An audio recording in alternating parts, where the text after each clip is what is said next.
Hi ಎಲ್ಲರಿಗೂ ನಮಸ್ಕಾರ. Welcome back to my channel. ನಾನಿವತ್ತಿನ ವಿಡಿಯೋದಲ್ಲಿ ಇನ್ಸ್ಟಂಟ್ ಇಪ್ಪಿ ನೂಡಲ್ಸ್ ಪ್ಯಾಕೆಟ್ನಿಂದ ವೆಜಿಟೇಬಲ್ಸ್ನ ಯೂಸ್ ಮಾಡಿ ನೂಡಲ್ಸ್ನ ಹೇಗೆ ಮಾಡ್ಕೊಳ್ಳೋದು ಅಂತ ತೋರಿಸ್ತಾ ಇದ್ದೀನಿ. ಬನ್ನಿ ಹೇಗೆ ಮಾಡೋದು ನೋಡೋಣ. ನಾನು ಮೊದಲು ನೂಡಲ್ಸ್ನ ಬೇಯಿಸಿಟ್ಕೋತಾ ಇದ್ದೀನಿ. ಒಂದು ಪಾತ್ರೆಗೆ ನೀರನ್ನು ಹಾಕಿ ಕುದಿಯೋಕೆ ಇಡ್ತಾ ಇದ್ದೀನಿ.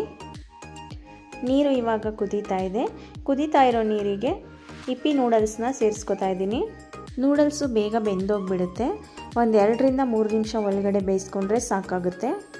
ತುಂಬ ಬೇಯಿಸ್ತು ಅಂದರೆ ನೂಡಲ್ಸು ಉದುರುದ್ರಾಗಿ ಆಗೋದಿಲ್ಲ. ಆದ್ದರಿಂದ ಒಂದು 2 ನಿಮಿಷ ಬೇಯಿಸ್ಕೊಂಡ್ರೆ ಸಾಕಾಗುತ್ತೆ. ನಾನಿವಾಗ ನೂಡಲ್ಸ್ನ ಬೇಯಿಸ್ಕೊಂಡಿದ್ದಾಗಿದೆ. ಇದನ್ನು ಸೋಸಿಟ್ಕೋತಾ ಇದ್ದೀನಿ.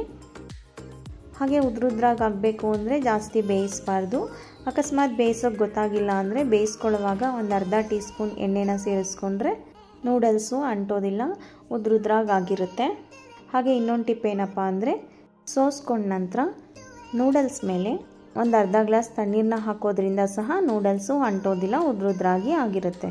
ನೂಡಲ್ಸ್ನ ಬೇಯಿಸ್ಕೊಂಡಿದ್ದಾಗಿದೆ. ನಂತರ ಇದಕ್ಕೆ ಮಸಾಲಾನ ರೆಡಿ ಮಾಡ್ಕೋತಾ ಇದ್ದೀನಿ. ಪ್ಯಾನ್ಗೆ 2 ಸ್ಪೂನ್ ಎಣ್ಣೆನ ಹಾಕ್ಕೊಂಡಿದ್ದೀನಿ. ಎಣ್ಣೆ ಬಿಸಿಯಾದ ನಂತರ ಹೆಚ್ಚಿಟ್ಕೊಂಡಿರೋ 1 ಈರುಳ್ಳಿನ ಹಾಕಿ ಫ್ರೈ ಮಾಡ್ಕೋತಾ ಇದ್ದೀನಿ.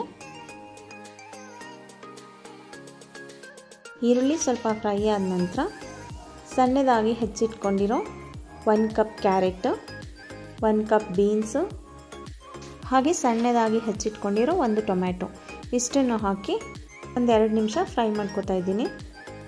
ನಾನಿಲ್ಲಿ ಮನೆಯಲ್ಲಿ ಯಾವ ವೆಜಿಟೇಬಲ್ ಇತ್ತು ಅಷ್ಟನ್ನು ಬಳಸ್ಕೊಂಡು ಮಾಡ್ತಾಯಿದ್ದೀನಿ. ಕ್ಯಾರೆಟು, ಬೀನ್ಸು ಮತ್ತು ಟೊಮ್ಯಾಟೊ.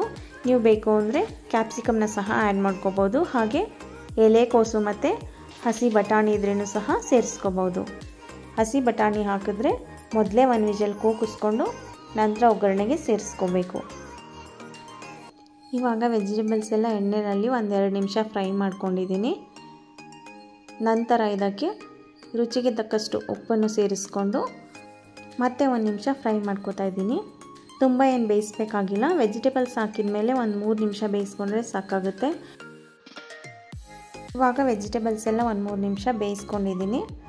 ನಂತರ ಇದಕ್ಕೆ ಇಪ್ಪಿ ನೂಡಲ್ಸ್ ಪ್ಯಾಕೆಟಲ್ಲಿ ಕೊಟ್ಟಿರೋ ಮಸಾಲ ಪೌಡರ್ನ ಸೇರಿಸ್ಕೊತಾ ಇದ್ದೀನಿ. ಮಸಾಲ ಪೌಡರ್ನ ಸೇರಿಸಿದ ನಂತರ ಒಂದ್ಸಲ ಚೆನ್ನಾಗಿ ಮಿಕ್ಸ್ ಮಾಡ್ಕೋಬೇಕು. ನಂತರ ನಾವು ಬೇಯಿಸಿಟ್ಕೊಂಡಿರೋ ನೂಡಲ್ಸ್ನ ಇದಕ್ಕೆ ಸೇರಿಸ್ಕೊತಾ ಇದ್ದೀನಿ.